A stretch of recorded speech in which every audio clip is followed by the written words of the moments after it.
Olá pessoal, sejam bem-vindos. A gente vai discutir agora sobre a identificação do problema. Se lembra lá da primeira fase das políticas públicas, que a gente tem que identificar o problema, e a segunda fase é encontrar, planejar soluções. Para isso a gente tem que conseguir ver bem qual o problema e quais são as suas causas. Ah, Porque não adianta pensar numa solução mágica se a gente não souber qual área, qual ponto específico é necessário atingir, tá? Então, para a gente identificar as causas, a gente se baseia na ciência. E aí é onde entra a importância das evidências científicas.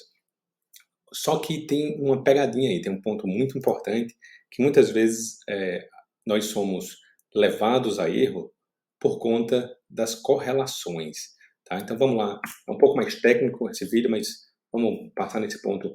A correlação é uma mensuração estatística descritiva da relação entre duas variáveis.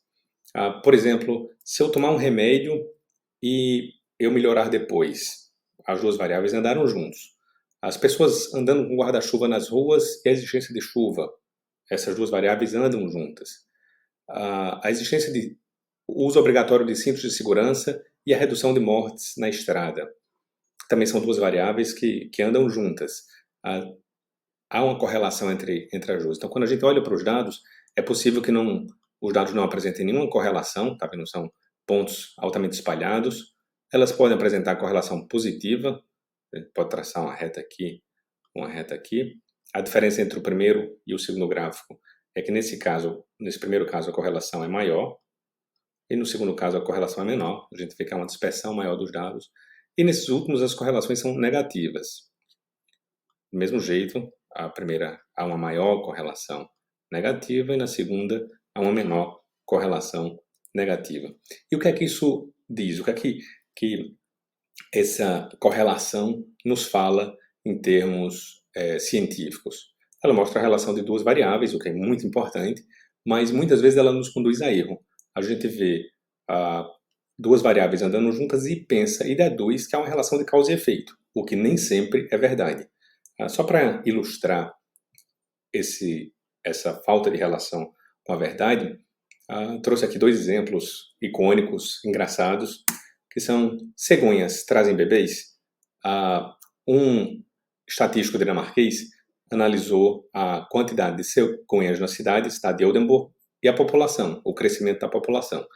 E ele viu que essas duas variáveis caminhavam juntas. A gente vê aqui uma correlação relativamente forte entre essas duas variáveis. O coeficiente de correlação é quase 100%, é 94%.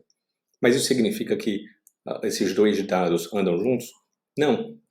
O que ocorreu nesse caso específico é porque as cegonhas elas costumam fazer seus ninhos nas residências, nas chaminés das casas. E aí, como houve um aumento, um fluxo migratório grande para essa cidade de Oldenburg, mais cegonhas fizeram ninhos nas chaminés e não tem correlação nenhuma com o crescimento do número de nascimentos. Ambas as variáveis, os nascimentos e o número de cegonhas, estavam ligadas ao fluxo migratório.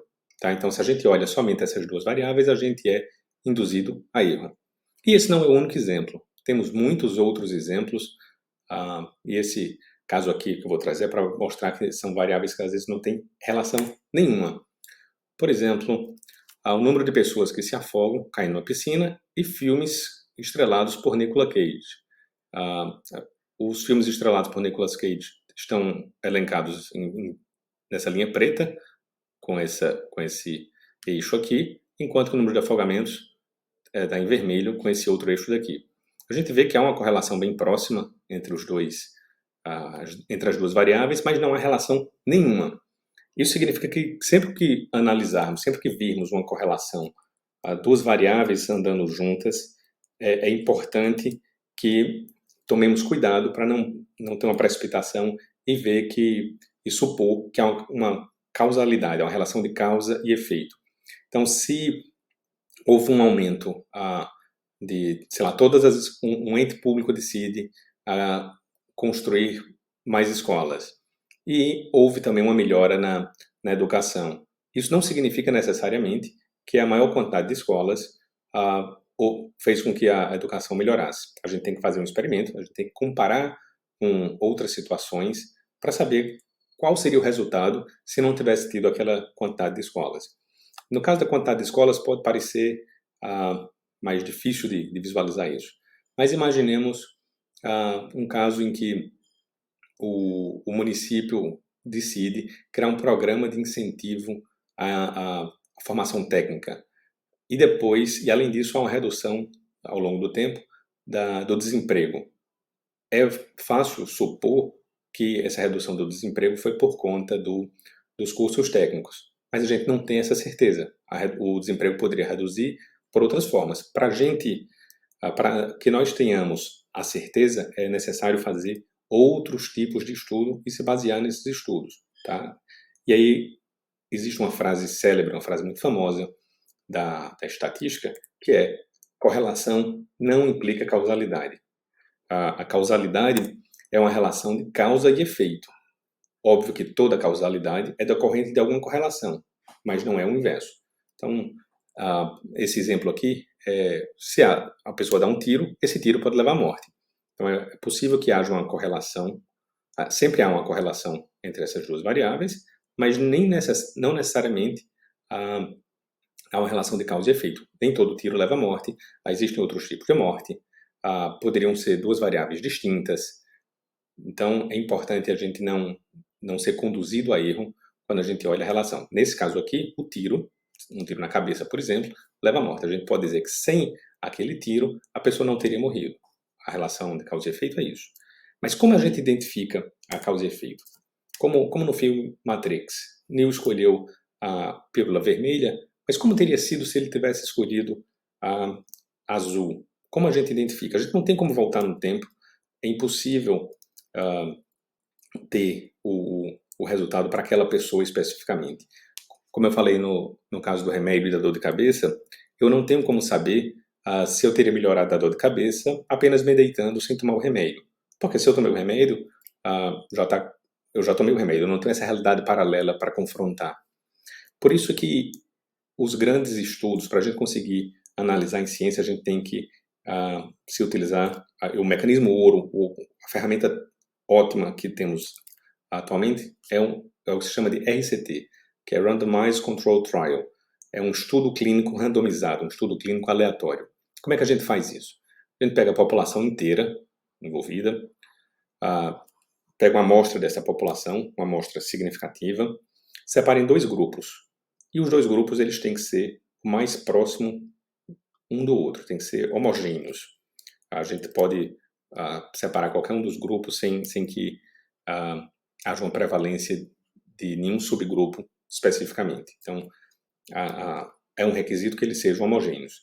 Depois, em um dos grupos, esse de cima, a gente faz uma intervenção. A gente aplica um medicamento, ou no caso de uma política pública, a gente aplica, nesse exemplo aqui, poderia ser um treinamento para uma parte da população. Se a gente treina esse grupo aqui, esse grupo de tratamento, enquanto o outro grupo não tem treinamento profissional nenhum. Depois de algum tempo, concluído o treinamento, a gente vai analisar o resultado. Tá? Analisa o resultado desses dois grupos, comparando o resultado desse grupo X com o resultado do grupo Y. Essa diferença vai ser exatamente o benefício ou malefício da intervenção. Por que a gente consegue afirmar isso? Existem alguns requisitos, e depois eu vou trabalhar com vocês quais são os requisitos para esse tipo de estudo, mas considerando que os dois grupos são absolutamente similares ou equivalentes, e o máximo de pessoas cumpriu os requisitos, no caso do treinamento, foi para a aula, assistiu a aula, a gente consegue comparar o resultado desse treinamento profissionalizante e ver se houve um benefício social ou não. Então, a importância desse nível de estudo é para comparar e saber exatamente qual o impacto, qual a causalidade existente.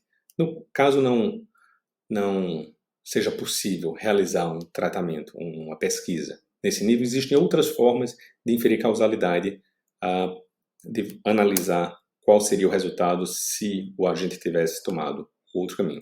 E é importante definir isso, é importante examinar a causalidade, como a gente vai continuar discutindo nos próximos vídeos, para saber o real benefício de cada política pública. Isso vale tanto para os estudos prévios que o ente público deve se basear na escolha das políticas públicas, como também na fase final, lá, a fase 5, de avaliação. Para avaliarmos adequadamente uma política pública, é necessário que tenhamos a possibilidade de comparar. Então, se houve redução da quantidade de alunos em sala de aula, é preciso ter um contrafactual, um outro grupo, para eu comparar se essa intervenção foi capaz de gerar um resultado benéfico para a população. Beleza, pessoal? A gente continua na próxima semana com mais algum vídeo, ainda sobre causalidade, tendo em vista que é extremamente importante e extremamente difícil de identificar, e gera muita confusão com a correlação. Até mais, pessoal!